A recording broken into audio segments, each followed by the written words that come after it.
Beyond the Wild.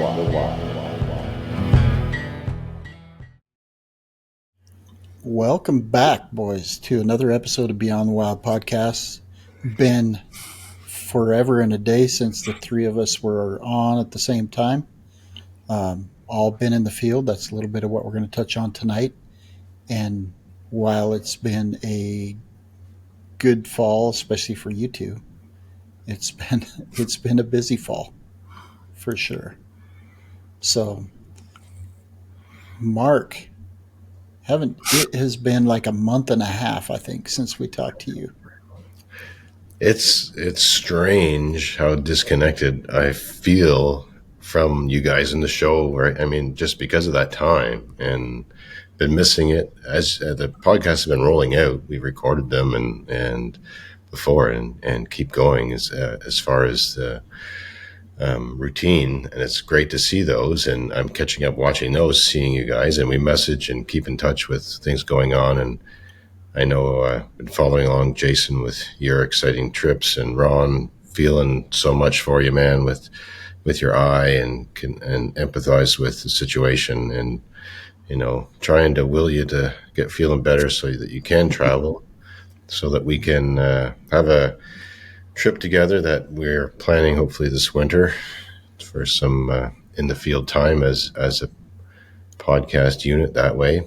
But yeah, it's been an exceptional fall. It's been really amazing how well everything has turned out. The trips have gone really well. The weather's cooperated. The animals had amazing guests throughout. There isn't a negative ounce of energy about any of it. It's been so good. So I have a lot of stories, original stories from the field and from adventures over the past, what are we at now? It's 2 months. So it's that I've been in the field. It's been marvelous. Yeah. Running out of memory cards, needing more hard drives, all those, good situations. But mostly, a lot of miles hiked, a lot of country seen, a lot of fresh air, and and as the people that I've shared these trips with, does the mind and body good, right? It's been really blessed. I feel very blessed to have had this time, these trips, and these experiences, even without the photographs, just to have witnessed, and tremendous amount of fun that I can't wait to share on the podcast. Awesome. Can't wait to hear about it. There's a couple in particular that I want to hear about, and a couple that you've done before that are always exciting and fun to hear about. So can't wait. Jason, how about you? What have you been up to? Sorry, I'm just admiring Mark's face. I haven't seen it for so long. I know it kind of looks to me like he's a little bit younger. It does. And it also looks to me like maybe he dyed his goatee blonde. Oh, is it? I've got different lighting.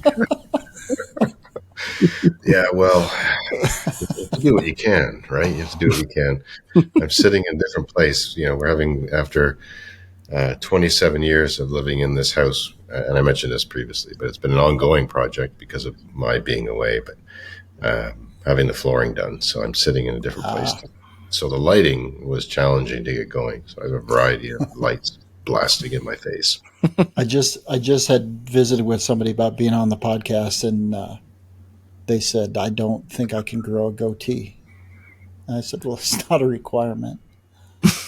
So there is that misnomer out there. I'd like to clear that up.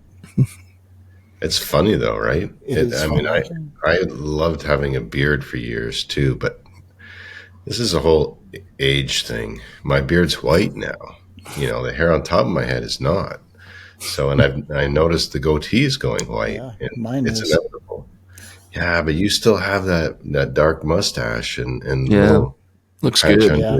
Looks good. Yeah, I don't know how you keep those colors separate. They Yeah. blend I don't want to gross anybody out, but but I had to trim some nose hair, and there's multiple white ones in there, and so I have a feeling the end is nigh. It's Yeah, it doesn't the take go long to transfer from the salt and pepper to the To the salt, to the salt. Yeah, the exactly. Great Salt Sea. Yeah, and the almost there. goatee. Here's the secret.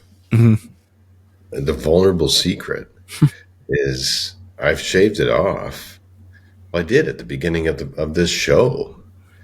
I shaved it off, and a guest who was actually with us on a tour last week. At that After that show aired at the beginning of Beyond the Wild, she messaged said, "Are you okay? Are you having health problems?" It's like, and I don't know why, but the goatee is. I mean, I've always liked the look, but in all honesty, too, I have not. I mean, I've certainly lost some weight this fall with all the exercise and hiking, and grateful for that. I want to try and keep it going through the winter, but when you shave off the goatee, there's this little bit of a double chin Oh, yeah, that the goatee hides so well. yeah. There's a reason that goes along with age. Yeah. See? Yeah, that's it. That's it. Read it in GQ magazine. I don't know, but Right, right. that's part of it. But now, yeah, lots to do with photography. But Jason, you didn't get to answer Ron's question. What you've been up to? Yeah, I've been up to a lot. I mean, I don't even know where to start. So, had some great trips, like you mentioned. I'm excited to kind of give those a rundown tonight. I think that's what we're going to do is just talk about kind of our falls in general and tease some upcoming shows. So, I've also had the opportunity to do some extracurricular stuff with my camera. I did some senior photos for a niece of mine, and she's just a rock star. It was really fun to do.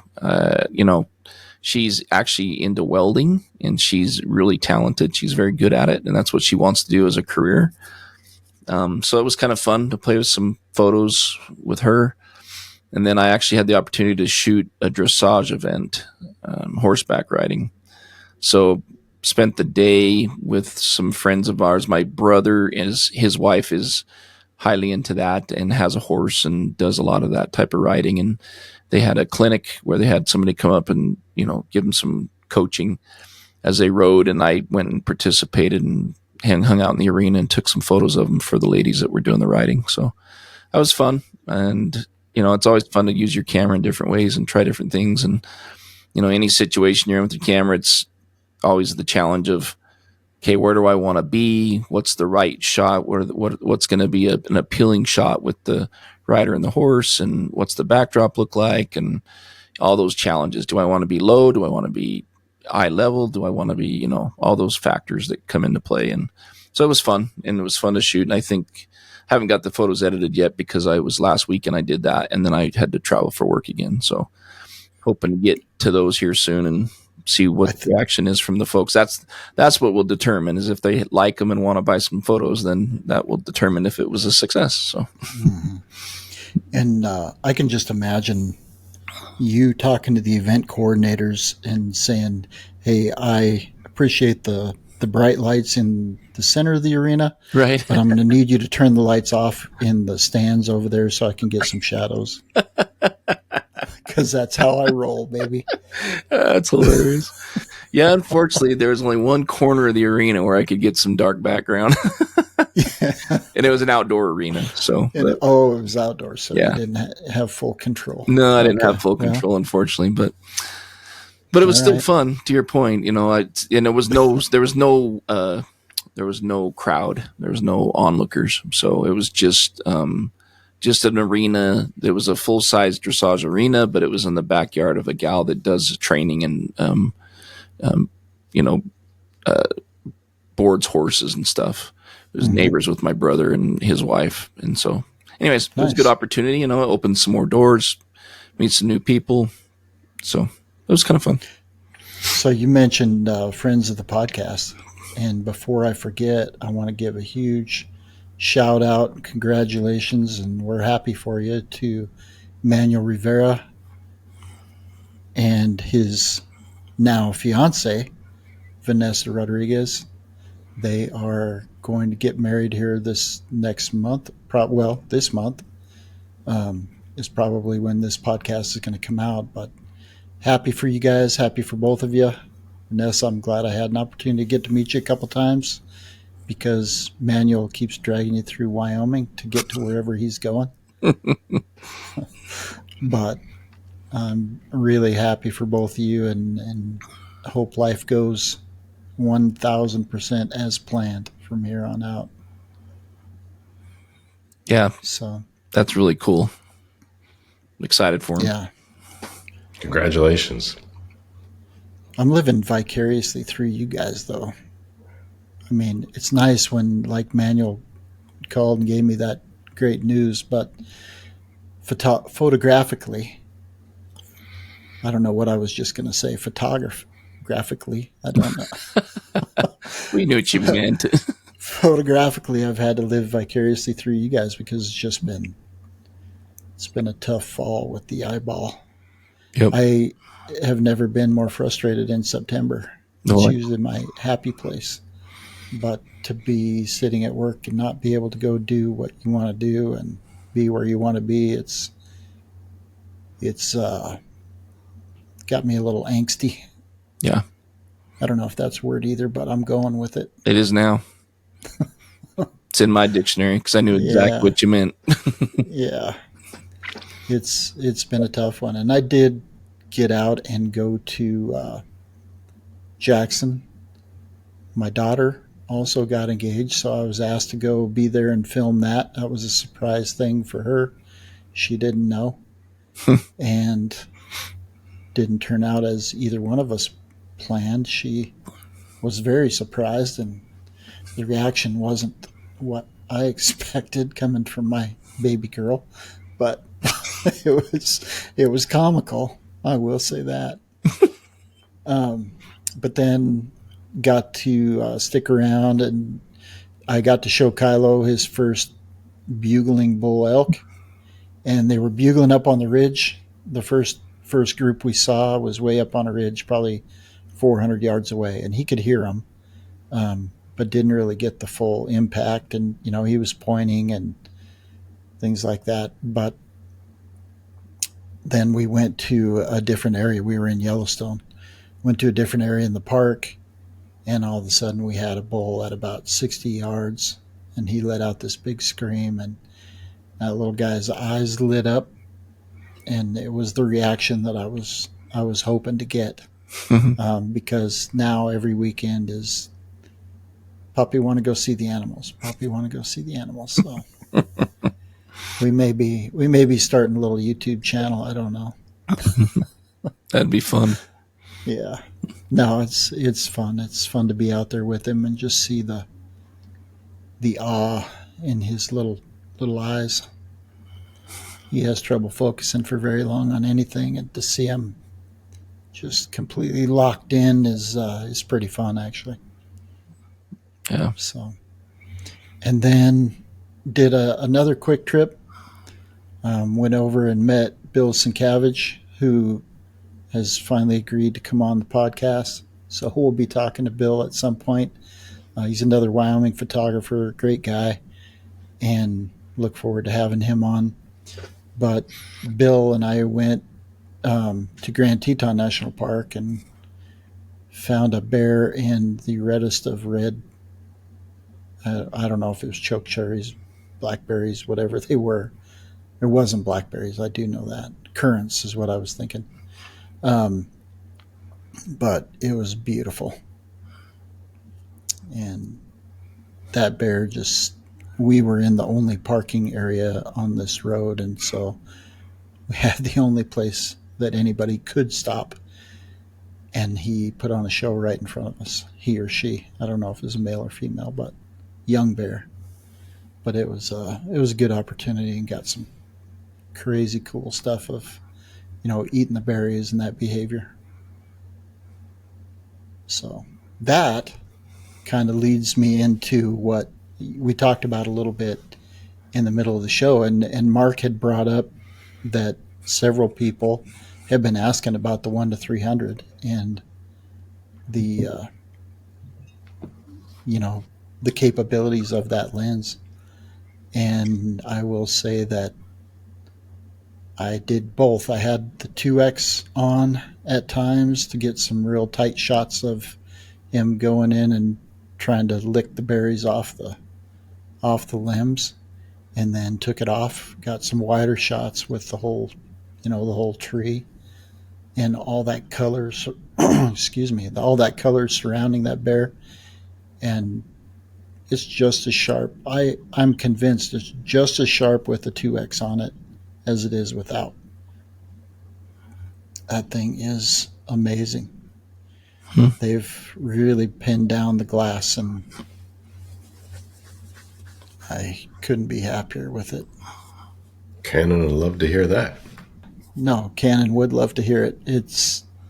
Should love to hear it. It's a tremendous piece of glass, especially for a zoom lens. You don't get the sharpness in a zoom lens that you do in a prime, and we all know that just because of the physics and changes in the physics. But this thing comes pretty dang close, I think. Yeah. Yeah, it's literally 3 lenses in one. It really is.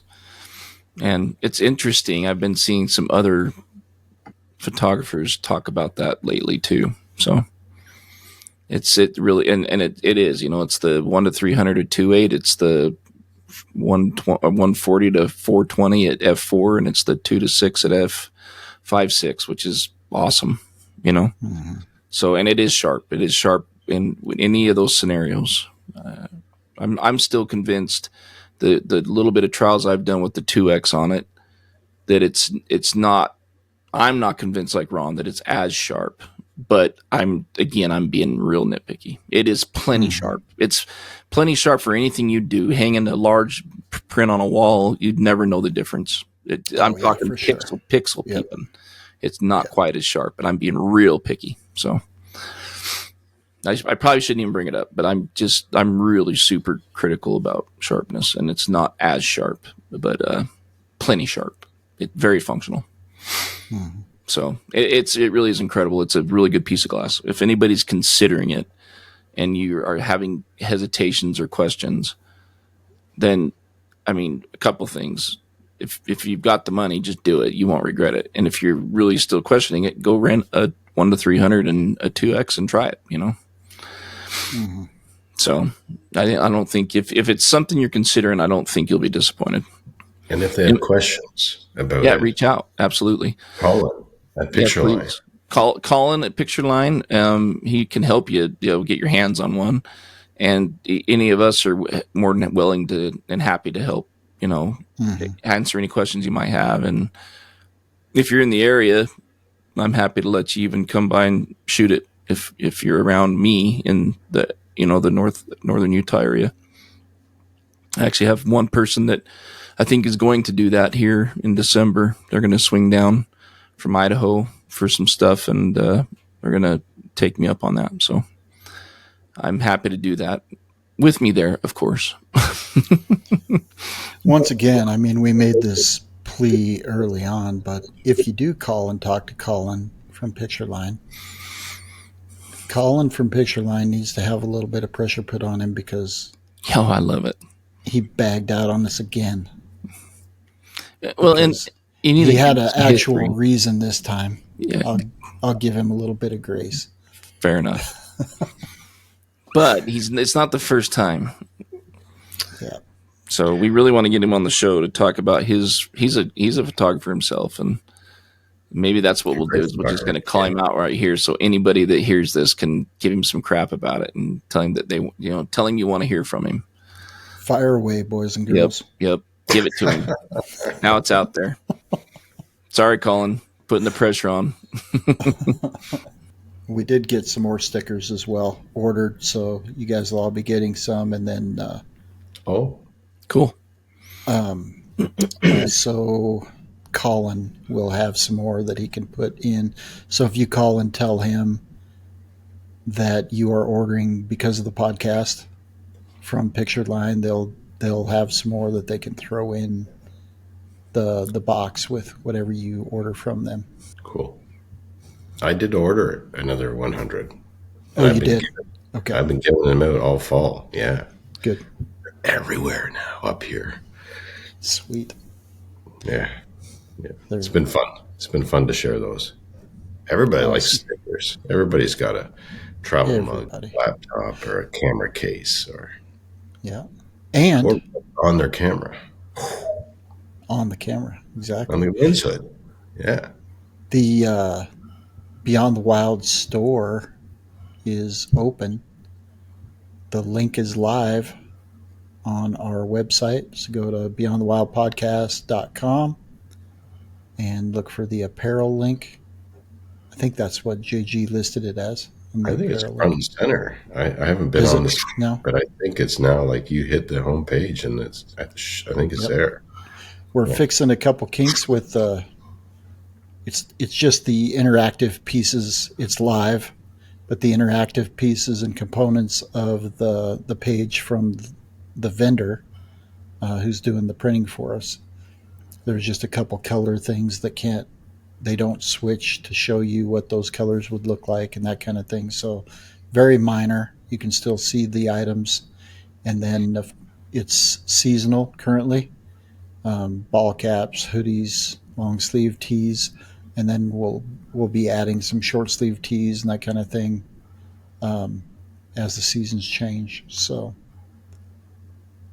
And just be like sure to check that out. yeah, just like Beyond the Wild podcast, you're supporting a small business by ordering Mm-hmm. this, right? A local business to you. Yep, yep. That's cool. Local in Douglas, she took us on and is doing on demand printing. So and cheaper actually than the old one that we used to have in the old podcast. So it's and it's good quality stuff. So That's awesome. yep, Right in time for Christmas. just in time for Christmas.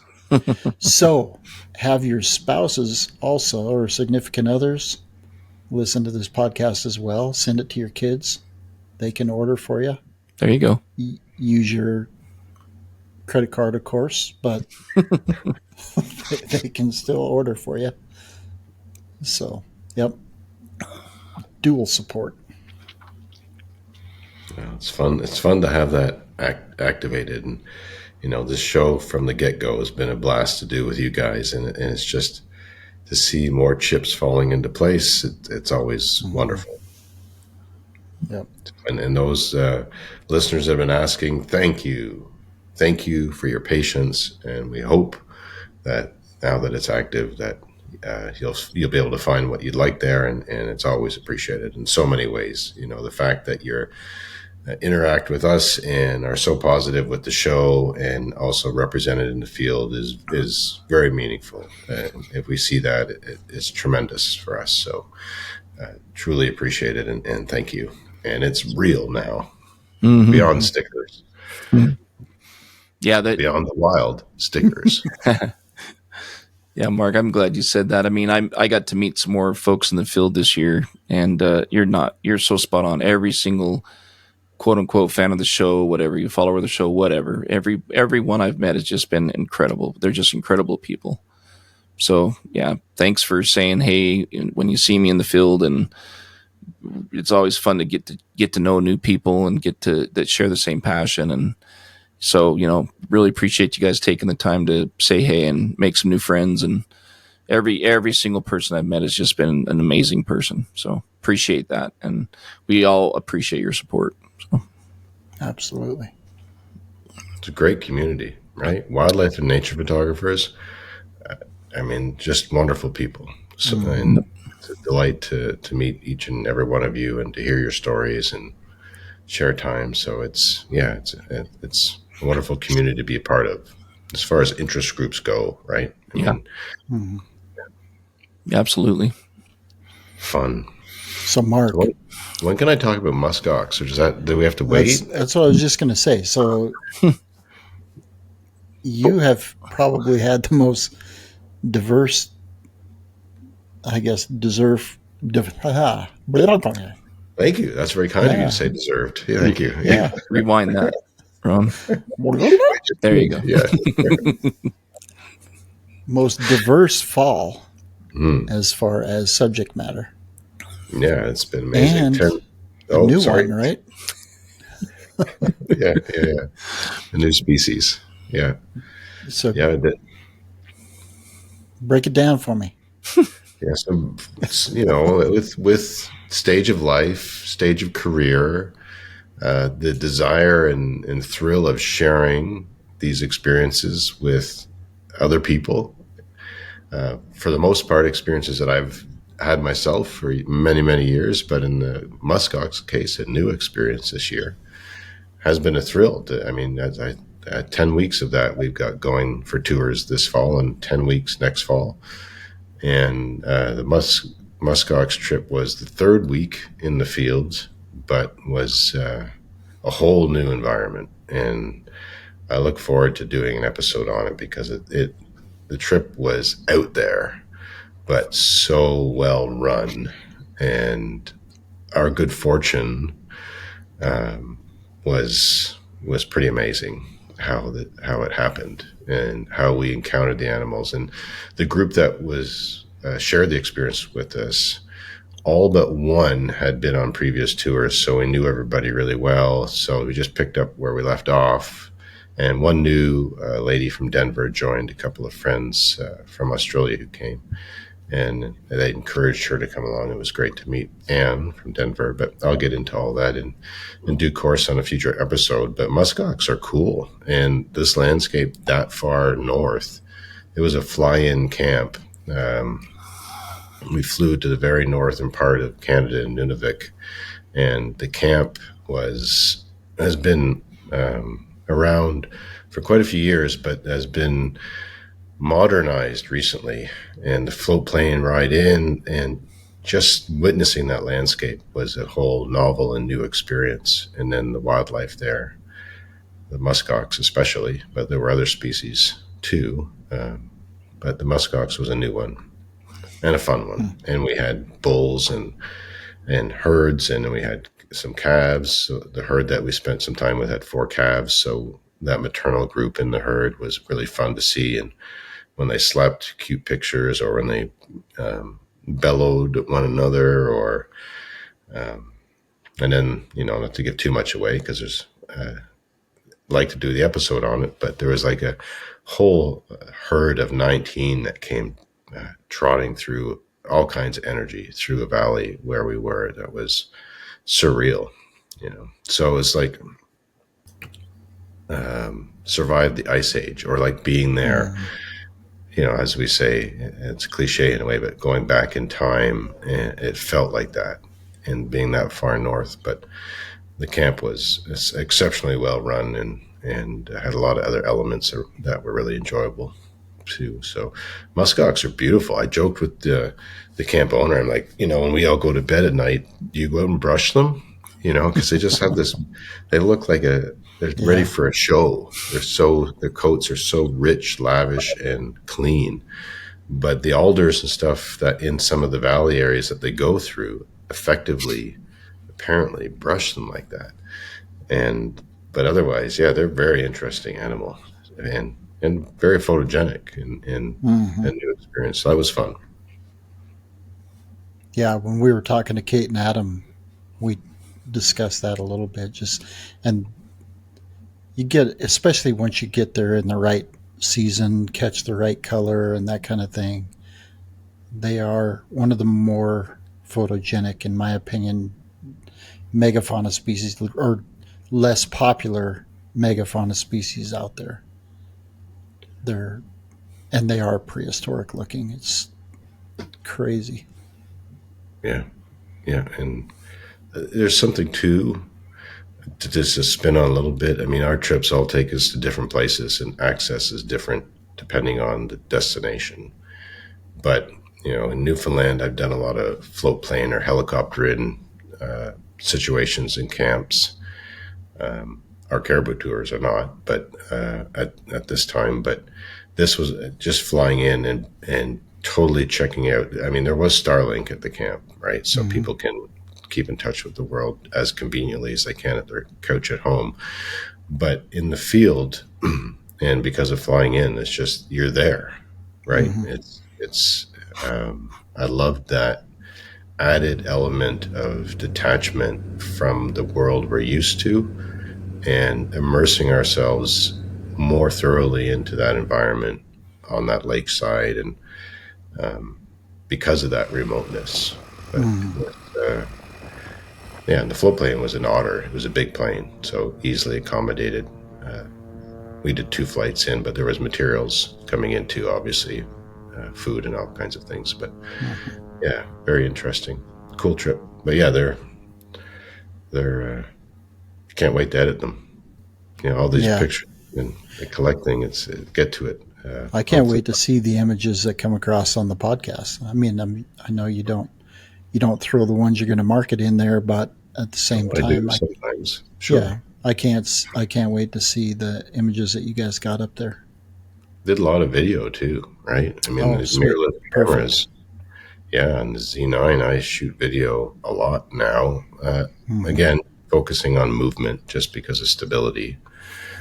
And one of our guests, Dave Talling, he got with his 800 millimeter on his Z9, got this great herd running past, and he posted it on his Instagram, and I shared it on on my Catchlight Instagram, Catchlight Photo Tours page. But it was surreal to see these big animals, and then the speed. With Mm-hmm. learning a new species, it's all of it, whether it's caribou, moose, elk, bison. Most of the time they look pretty calm. They're doing their thing, but when they go flat out, that it's impressive. Any of them. Well, muskox fit into that category. When Mm-hmm. they tackle a bush or spin around or run to gallop, it's something to see. Um, yeah. So it was a great video that he caught of that group. But I'll save some of that for this Yeah, episode down the road. yeah, for sure. But it's yeah, timing. We did fall colors this year. We're doing August, late August next year, and then back to fall colors for 2027. Nice. Keep shaking it up that way. Why late August? Is that a specific behavior you're capturing, or? Um, there's an element of that. So the third week of August for 2026, we're going. It's when the harems are forming at the beginning of the rut. Oh, okay. So there's a greater probability of the bulls backing up and Fighting. headbanging for dominance. Right. Mm-hmm. Okay. So that's exciting. In the landscape where these muskox are located in Nunavik is very barren. It's certainly hilly and rocky, but even in August, we'll be able to separate them in the rock structures against the sky and stuff. I like that idea. So color isn't isn't it is there's an opportunity for a variety of dynamic photographic situations. So it'll be green, but when they get up on the rocks, it's rocky and rugged, which is prevalent across this landscape, and then the sky and stuff. But it's so yeah, it was a choice that way. It's a juggling act too. So was talking to the camp owner why we went for August of 26 was for that early rut behavior formation. But for 25, because of all the tours that we had lined up, I didn't do elk rut this year. So, and I already had for 26 guests. It's not full, but I have guests currently for elk rut for 26. So by moving it back, it allows me to shuffle my itinerary for fall experiences and offerings that way. And for 27, we'll go back to muskox and for that Cool. coverage stuff too. So I think both timings offer a lot of similarity, but some differences. Obviously, the color will be different, but so will some of the rutting behavior. The rutting carries on through September. So they were, still haremed up. There were satellite bulls around the harem that we spent time with. We saw a few different groups, but obviously with hiking, it was a group I think of 13 or 14, but we're within hiking distance of the camp, so in nice spots, and they'd move. And anyway, you'll hear about that. Muskox to come. How about you, Jason? Yeah, for me, I mean, my fall was real busy, but not with the traditional things necessarily. And August was our bear trip that we've talked about a little bit, but we'll do a rundown on that again, obviously. And I think it was another successful trip with some really good weather, and some elements there that, Ron and I both were able to experience, and some great guests, and we had a lot of fun. And then we'll give that a really good rundown. And then did the Pantanal, which we did an episode Well, on. we That can was, see your bear pictures from that. yeah. Just saying. It was a different trip, and we'll talk about that. There are some factors that made it different, and that's actually a good thing, right? You never know what you're going to get, and even though you can pick dates that are going to be good, you just never know timing wise what you're gonna hit, and what the creeks are going to be like with the levels of the water and the timing of the runs and all that stuff. So, and all that plays a Fish factor in, numbers. right? Yeah. But one interesting note, we were talking. I was on the podcast with Adam and Kate. We talked about the numbers of fish, and I don't know, did we actually put that on the podcast, or was that just the pre-discussion? Was it? Yeah, no, we did. So, anyways, then the Pantanal did that, and then I thought I was not going to be able to get any elk rut in, and some last minute things came up, and I was able to sneak away and do some elk rut stuff, which was good because that's my favorite thing to do, and I was really kind of bummed that I wasn't going to get to do some of that. So made that happen and had a pretty good rut experience. And then October's been a lot of just the personal things I mentioned with the senior picks and the dressage and editing photos and trying to get caught up and some work stuff. And then in a week or so, week and a half, I'm headed to Churchill to experience the winter polar bears.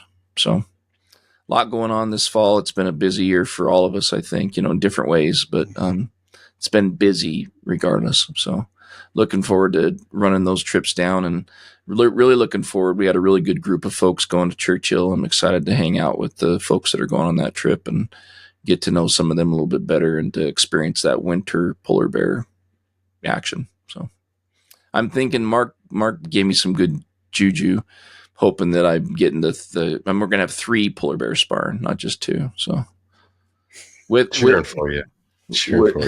With the Wolverine. And a black background, dark background. Right. Oh, yeah, of course. Right. Snow with really good dark background and incredible golden hour light.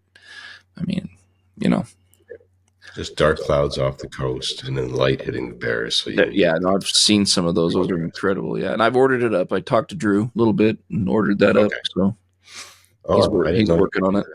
Yeah. I mean, it's always good to plant the seeds, so.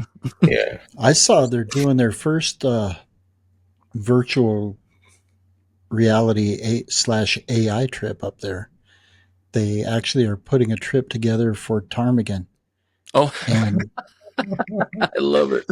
I think that one's for you, Ron. I think that's obviously that is the AI trip. So you're going to go out, you're going to see what you can see, and then you're going to come back and create AI images of ptarmigan on the landscape.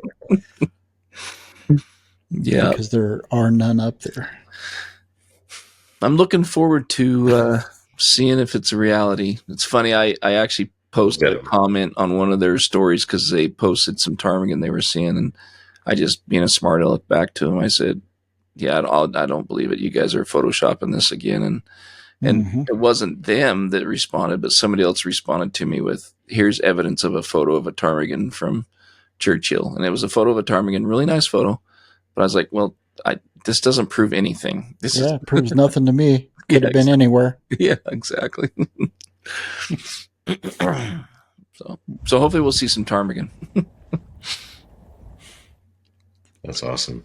Yeah, you got to put it out there, right? Absolutely. Yeah, as you said, Jason, I mean, same destination, or every day is different. Every day. Yeah. The weather, the animals, that's of this life, right? And in the wilderness, every day is different. So who knows? Well, and that's the beautiful thing. Yeah, sorry, Mark, I didn't mean to cut you off. Yeah. I mean, it's incredible. You never know what you're going to get. And sometimes that can be frustrating, but then at the same time, if your mind's open, you may not get to see the thing you were hoping to see, but if you're looking for it, you'll see things that you weren't expecting to see too, so, and I think that's always been the case for any trip I've done, is if I'm trying to just be there for the experience, the photos come, generally speaking, so.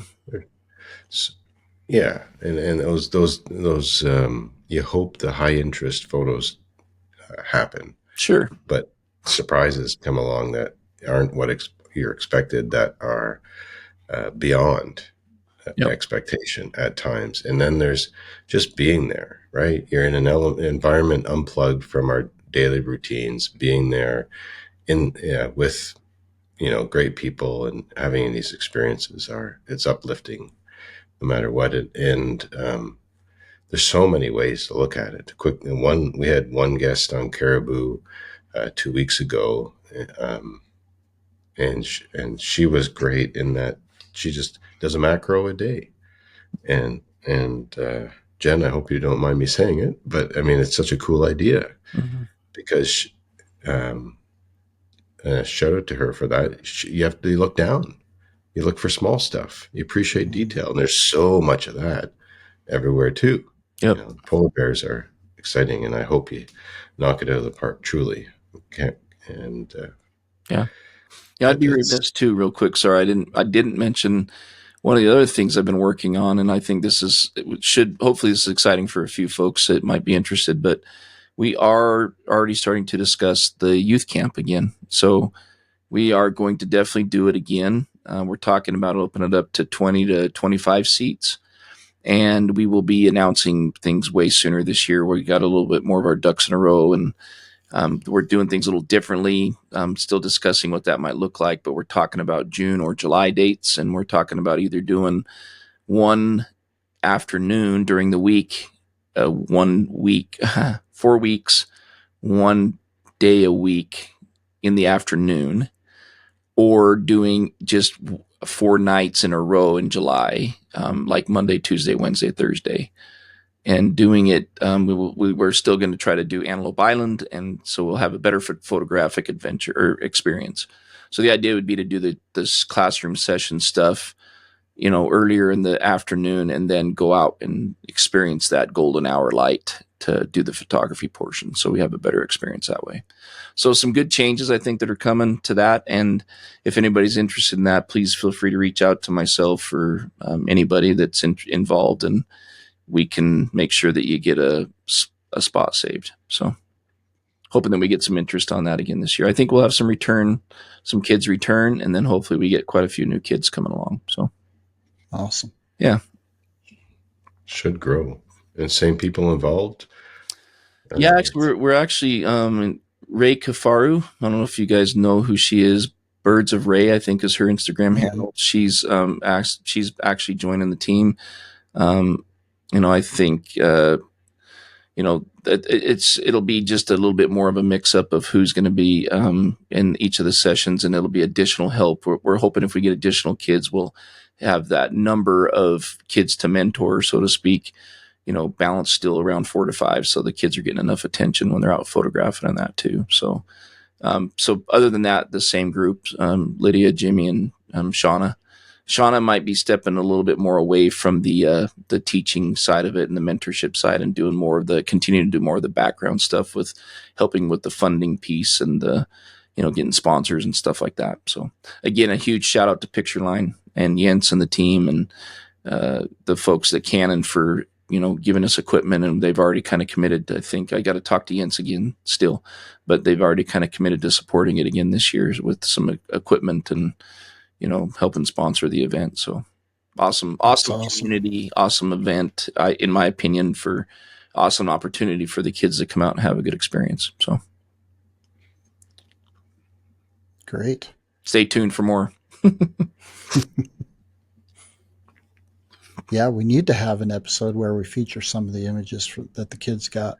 We really do, and I have some photos of from the event too, and that I could share a little bit just so the kids Mm-hmm. doing their thing in that. But yeah, it'd be fun to do, and I can reach out to Lydia or Sean and see if they've got those. But that was one of the things we talked about. That was a success of the event was having the kids, and part of the reason we kind of want to have time in between and do the 1 day a week instead of all in 1 week is just because it gives the kids time to go and put their skill to use and practice, and then bring photos back to the Mm-hmm. event. And if we did it every day, it'd be a little bit more difficult for them to do that. But yeah, Sure. anyways, that because the kids really liked that piece of it. The first week we had a really hard time getting ready to share, and then as we quote unquote critiqued the photos and talked about the things and the leading lines and the concepts that they learned and how they applied them and the cool things. Then pretty soon we were spending an hour reviewing photos, at the beginning of the next session, because everybody wanted to share their photos, So that was a cool thing to see for sure. Perfect. Yeah. Yeah, that's what you want to see.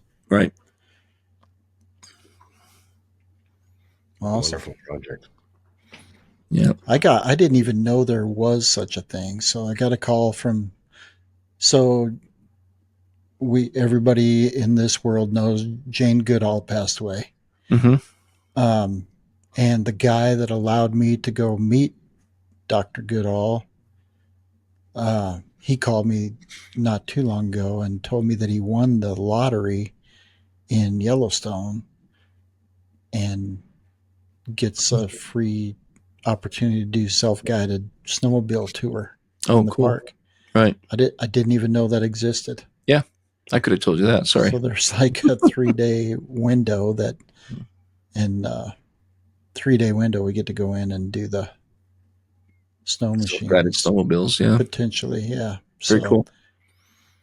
Yeah, that's awesome. We did that one time, Ron, a few years back, and then we were allowed 6. I think we could have up to 6 people, and rented sleds. We were out of Gardner, but hopefully you guys are doing it out of West. But either way, you got. Actually, I'm not sure about it. We're doing it out of Pahaska. Oh, so I think it's going to take a fair chunk of the day just to get up there. Yeah. It's still fun to ride in the park, It's just such a different environment to ride in. So yeah, that's cool.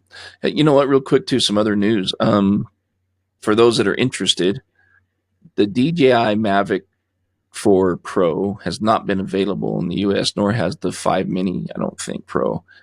And it's been very difficult for folks to get. And just recently, for whatever reason, those are available now in the US by third-party sellers like B&H Photo, Amazon, whatever.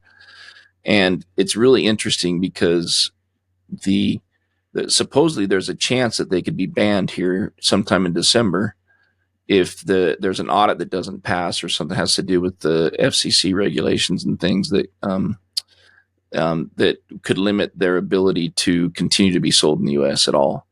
So I don't know. It's really interesting. I looked on Amazon, and the price on Amazon was significantly lower than the $3,400, Fly More package. It was about $2,800, $2,700, something like that. So if anybody's out there looking for drones, and I'm not sure if Pictureline has them available, but you might be something, if you're interested, to reach out to Colin at Pictureline and see if they've got some available or not. But I'm assuming that they're probably trying to move them while they're available and then see what happens with this whole thing here in December. So the one kicker I was reading on it is that if the audit doesn't pass, or if the audit doesn't get done, then they'll ban them, and that bans any software updates as well that could potentially be required by the FCC. So am I saying that right? Is that the right organization, FCC? Yeah. It is. Yeah. I was just double FAA. FCC is radio. It is FCC. Yep, that's right. FCC is radio, and FAA is air. Air, yeah. So anyways, it's just some interesting news I found out recently. It's trying to do more of that, right? Just cover more recent stuff that's going on. Sometimes the shows don't air in timeliness for it, but still stuff that's on our minds that we're coming across, and it's related to this crazy stuff that we like to do. So yeah, that's an interesting one. I bought all the DJI Osmo 360. Mm-hmm. I was using that this fall, and I have the Osmo Pocket 3, and then I bought the microphone, the mic 2s. So all part of the same conversation, right? Being part of that company. So yeah, be interested to see what happens in December with that. But yeah, well, you guys don't have to worry about it. They've been available up there for. Yeah, no, they're not. There's no issue here in Canada. No, but it's still interesting to see what happens because especially the drone market, they're such an integral player that if they're limited, then what? The US. But hopefully that won't be the case. But it's, there's the GGI 360 has been a blast, but it's there's also the the 360 camera by that company, or I think they're called 360 Yeah. Mm-hmm. as well. There are other options, but drones, Insta. yeah, Insta, thank you. Yeah.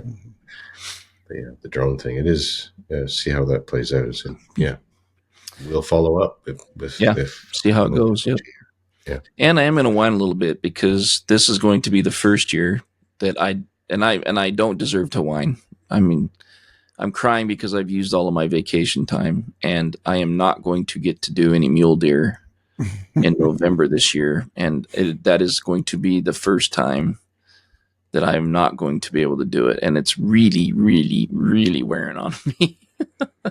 As incredible as this Churchill trip's going to be, it's really going to wear on me. So the elk and mule deer is something that I just feel like I have to do every year, just because they're right up there at the top for me. But so, Oh, that's a big deal. anybody has any hits on a solid weekend run for some good mule deer, let me know. When Jason calls you, it's a mule deer comes up on the phone, so it says a lot. Right. Yeah, exactly. Not the grandkids, not Listen, the fam. grandkids, man. Yeah. Dude, isn't it awesome, Ron? Just we took the grandkids to the pumpkin patch, and my littlest one, Luke, he just I've talked about him 100 times, but he's grandpa's boy. There's just no questions, no ifs, ands, or buts. He literally did the come to the door, push grandma out of the way to get to me, like literally, which is just, and he's the only one out of the 5. So, but yeah, we're walking around the pumpkin patch, and he kept wanting me to hold him. And so I was walking around with him and showing him stuff or whatever. And he's a year and a half, right? And and nobody cares about this except for me. So I don't know what I'm talking about. Everybody's going to be like, why are you talking about this? But he literally just like laying his head on my shoulder. He's like, Grandpa, I love you. And it's just like, just melts your heart, like, I love you too, buddy, but yeah, anyways, it's just a whole different world now with these little grandkids. It is. So for sure. Makes a big difference. Yep, for sure. I have not introduced any of them yet to their first elk bugle, which is a failure on my part. So I got to remedy that next year. Well, it's fun to watch. Yeah, it is for sure.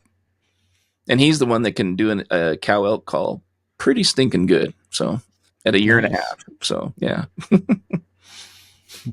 Anyways. Well, it's a whole new way to look at things, right? It is. It takes us back to learn to play again, right? Yep. Just be silly and play. Yeah. All about it. Absolutely. My knees and back hurt a lot more playing now than they used to. Well, that's true. Depends how physical you get. Yeah. But well, we've teased a lot of content, upcoming content. So JG, we'll get you some images for this one, but it's going to be limited because of what's coming. And again, little pressure on Colin with Picture Line. Can't emphasize that enough. And thank you to Colin at Picture Line also. A little pressure and a little thank you, but and we'll see if he actually listens, right? Because we'll hear from him if he does. We'll know. No pressure there, Colin. Hopefully you do listen. If he doesn't, we'll know too, and then it's going to be an awkward podcast when he finally does come up. Right.